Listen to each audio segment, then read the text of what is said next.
حضرت یونس علیہ السلام کو مچھلی نے عصر کے وقت اپنے پیٹ سے باہر نکالا تھا۔ یونس علیہ السلام نے دعا مانگی تھی کہ اے اللہ مجھے اس مچھلی کے پیٹ سے نجات عطا فرما دے۔ اللہ فرماتے ہیں فلولا انہ کان من المسبحین، اگر یونس علیہ السلام میری تسبیح بیان نہ کرتے، میری پاکی بیان نہ کرتے، للبث فی بطنہ الی یوم یبعثون، قیامت تک اسی طرح مچھلی کے پیٹ کے اندر ہی پڑے رہتے۔ ایسی مصیبت تھی کہ جس سے نکلنا پاسبل نہیں تھا۔ تسبیح پڑھنے پر اللہ نے اس مصیبت سے نکال دیا۔ تو اللہ نے فرمایا میرے محبوب کے امتیوں، تم عصر کی نماز پڑھو گے، جس مچھلی کے پیٹ میں پھنسے ہوگے میں تمہیں بھی نجات دے دوں گا اور تم اس سے نکل جاؤ گے۔ کئی دفعہ کاروبار بھی مچھلی کا پیٹ بن جاتا ہے، ایسے بندہ قرضے میں پھنس جاتا ہے، نکلنے کی صورت نظر نہیں آتی۔ ایک لڑکی ہے، عالمہ بن گئی، اب گھر میں ہے اور انتظار میں ہے کہ کوئی رشتہ آئے اور ماں باپ رشتہ طے کریں، رشتہ نہیں آتا۔ اب یہ ہے نا مچھلی کے پیٹ میں پھنسی ہوئی بیچاری، کرے تو کیا کرے؟ اپنی زبان سے تو کہہ نہیں سکتی کہ میرا رشتہ فلاں جگہ کر دیں، انتظار میں ہے۔ جب تک رشتہ نہیں آتا اس وقت تک انتظار ہے۔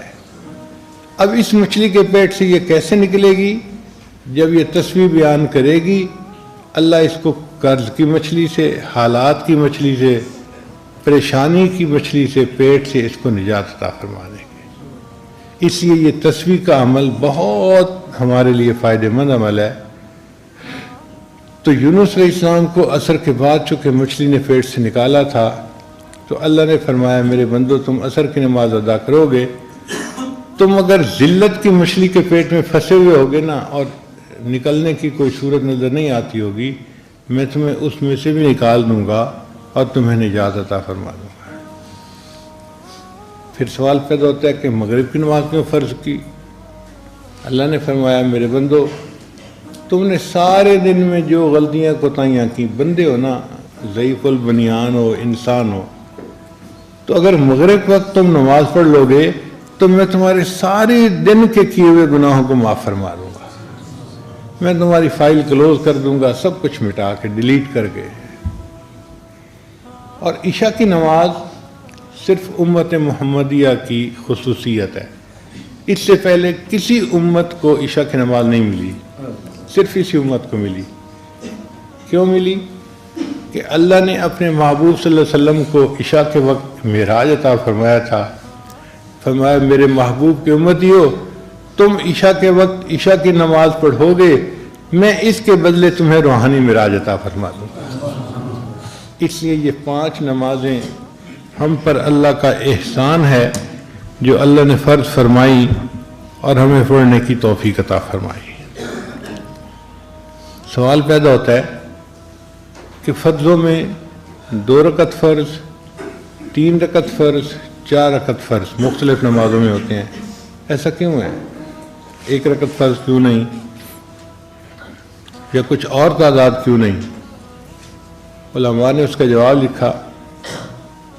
اللہ تعالیٰ قرآن میں فرماتے ہیں جاعل الملائکۃ رسلا اولی اجنحۃ مثنی و ثلاث و رباع، اللہ نے فرشتوں کو بنایا کسی کے 2 پر، کسی کے 3 پر، کسی کے 4 پر۔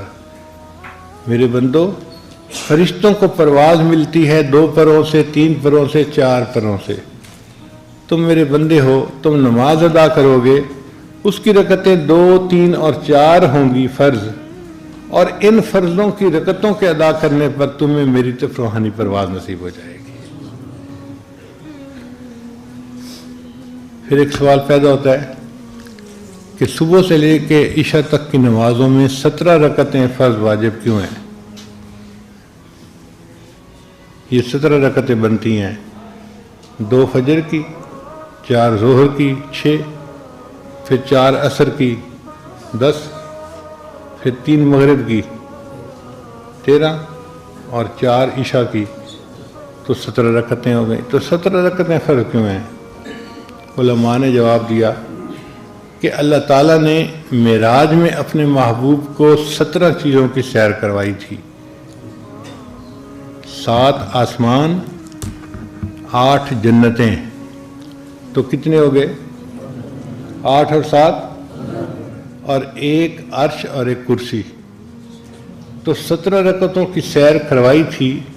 اس کے بدلے اللہ نے ہمیں 17 رکعتیں عطا فرمائیں۔ میرے بندو، تم 17 رکعتیں ادا کرو گے، میں بھی تمہیں روحانی نعمتوں کی سیر روحانی طور پہ کروا دوں گا۔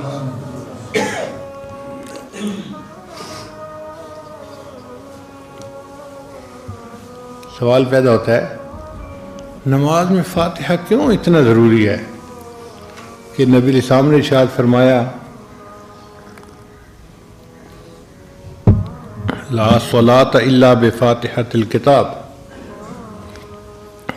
کہ فاتحہ کے بغیر نماز ہوتی ہی نہیں۔ اتنی اہمیت آخر کیوں ہے؟ علماء نے اس کا جواب دیا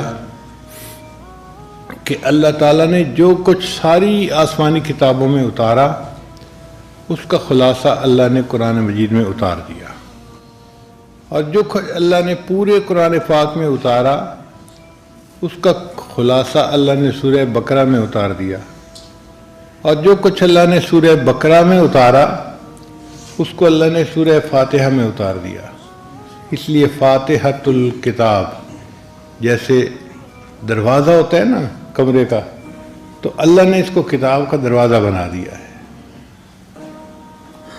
نچوڑ آ گیا تمام آسمانی تعلیمات کا، اس لیے اللہ تعالیٰ نے اس کو نماز کی حرکت میں پڑھنے کا حکم دیا۔